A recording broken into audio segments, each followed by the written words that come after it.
Si vous êtes enceinte et que vous ne savez pas ce que vous pouvez ou ne pouvez pas manger, vous n'êtes pas seul. Il s'agit autant d'inclure les aliments qui peuvent être bénéfiques à votre bébé que d'éviter ceux qui peuvent être nocifs. Vous ne devez pas vous sentir privé pendant ces 9 mois passionnants si vous connaissez les faits. Les conseils changent et diffèrent d'un pays à l'autre. Ces informations sont conformes aux conseils du NHS, le système de la santé publique du Royaume-Uni. À quelques exceptions près, les femmes enceintes doivent suivre le même régime alimentaire sain et varié que celui qui est recommandé à tout le monde.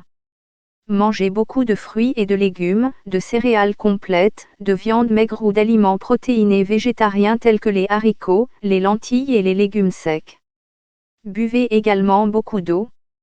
Les femmes enceintes doivent s'assurer qu'elles consomment suffisamment de calcium.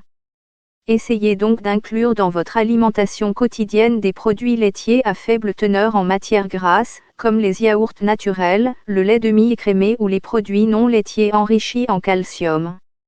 Ne soyez pas tenté de manger pour deux. La fatigue et les fringales inévitables peuvent vous pousser à chercher un petit remontant dans le rayon des confiseries. Limitez les sucreries et les friandises et optez pour des aliments énergétiques à libération lente qui vous apportent davantage de vitamines et de minéraux. Le requin, l'espadon et le marlin ne doivent pas être consommés par les femmes enceintes, car ils peuvent contenir des quantités suffisantes de mercure pour nuire à votre bébé. D'autres poissons gras, plus petits, peuvent également contenir du mercure.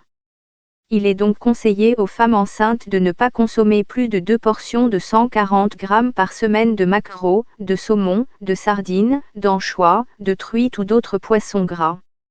Cela dit, les femmes enceintes devraient essayer de consommer ces 2 portions de poissons gras afin de s'assurer qu'elles reçoivent suffisamment d'acides gras oméga-3 pour favoriser le développement du cerveau de leur bébé en pleine croissance. Le saumon et la truite fumée peuvent être consommés pendant la grossesse dans le cadre de votre consommation de poissons gras, mais sachez qu'ils contiennent beaucoup de sel. Si vous faites de la rétention d'eau et présentez des gonflements, il est préférable de limiter les aliments salés en général. Il est important de consommer suffisamment d'oméga-3 pendant la grossesse, mais il peut être difficile de comprendre quels aliments apportent ce dont vous avez besoin. Les acides gras oméga-3 se divisent en 2 catégories. On le trouve dans toute une série de sources végétales, notamment les graines de chia, les graines de lin moulu, l'huile de colza, les noix, les noisettes, les noix de pécan et les légumes à feuilles vertes. L'ALA ne peut pas être fabriqué par l'organisme, il est donc important d'en consommer suffisamment à partir de ces sources. Les œufs enrichis en oméga-3 sont également une bonne source. DHA et EPA, les acides gras oméga-3 à longue chaîne ont des effets bénéfiques importants sur le développement du cerveau, en particulier chez les femmes enceintes et les jeunes enfants. L'organisme peut les fabriquer à partir de l'ALA, mais pas aussi efficacement qu'en les consommant directement. Il existe des suppléments d'oméga-3 à base d'huile de poisson et de microalgues, ainsi que des œufs enrichis en oméga-3. Les suppléments d'huile de foie de poisson sont à éviter car ils contiennent également des quantités élevées de vitamine A. Les fromages à pâte molle et à croûte blanche, brie, camembert, taleggio, etc. et les fromages bleus à pâte molle, gorgonzola, dolce-latte, bleu danois, doivent être évités à moins qu'ils ne soient cuits à cœur. En effet, ils peuvent être porteurs de la listeria, qui peut provoquer une maladie grave pendant la grossesse. Les fromages à pâte dure comme le cheddar, le parmesan et le stilton peuvent être consommés sans problème, même s'ils sont fabriqués avec du lait non pasteurisé.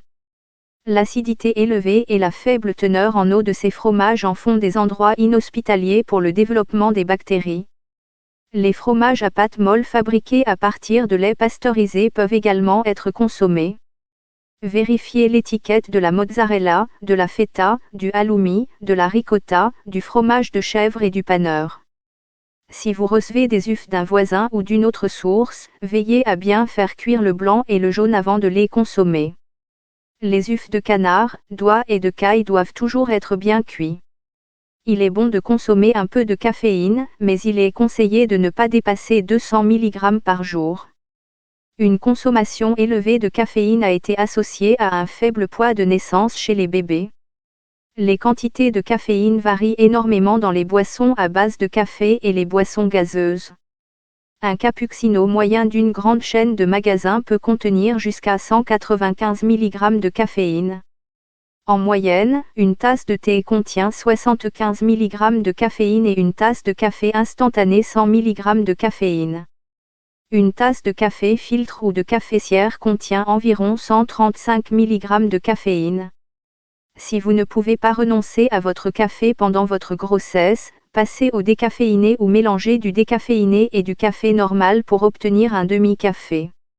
La viande doit être entièrement cuite en raison du risque de parasites porteurs de toxoplasmose.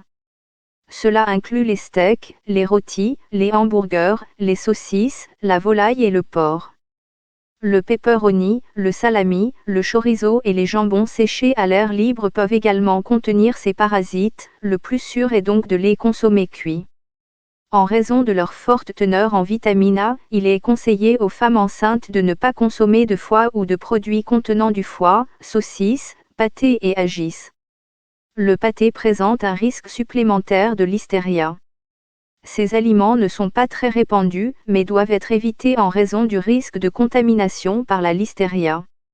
Il est conseillé aux femmes enceintes de prendre un supplément d'acide folique de 400 microgrammes par jour pendant les 12 premières semaines de leur grossesse. L'acide folique aide à prévenir les malformations de la colonne vertébrale, notamment le spina bifida, au cours du développement du bébé. Les aliments tels que les légumes verts à feuilles contiennent de l'acide folique, et vous devriez en manger beaucoup, mais les niveaux que vous pouvez obtenir par le seul biais de l'alimentation ne sont pas considérés comme suffisants pour les femmes enceintes. Tous les adultes, y compris les femmes enceintes, sont encouragés à prendre un supplément de 10 microgrammes de vitamine D chaque jour. La vitamine D est fabriquée par l'organisme à partir de l'exposition à la lumière du soleil, ce qui pose un problème particulier en hiver. Les personnes qui ont la peau foncée ou qui se couvrent bien la peau à l'extérieur ont probablement besoin de prendre un supplément en été également. Certaines femmes souffrent d'une carence en fer pendant la grossesse. Il est difficile de savoir si la fatigue est due à cette carence ou simplement à la grossesse. Une alimentation riche en viande rouge, en noix, en fruits secs et en légumes verts à feuilles peut suffire à vous apporter le fer dont vous avez besoin. Votre médecin ou votre sage-femme pourra vous indiquer si vous avez besoin d'un supplément. Il existe des compléments multivitaminés destinés spécifiquement aux femmes enceintes. Si vous avez du mal à manger à cause de nausées ou de malaise, ils peuvent vous être utiles.